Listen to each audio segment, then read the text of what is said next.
Many believe investing is exclusively for the wealthy. However, modern tools and platforms are democratizing access to financial markets. Stock charts illustrate market trends and investment opportunities. Smartphone trading apps provide accessible platforms for investment.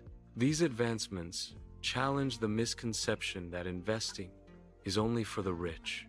The first step in beginner investing involves opening a brokerage account. Brokerage apps like Robinhood or eToro provide platforms for trading stocks and other assets. Begin investing with small amounts. Even starting with $10 can be a good approach.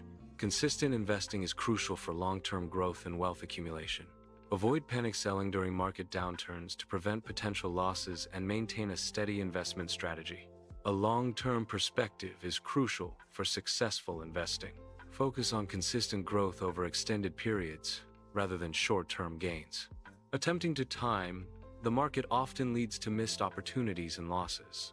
Patience beats timing the market. Follow for daily investing hacks that actually make sense.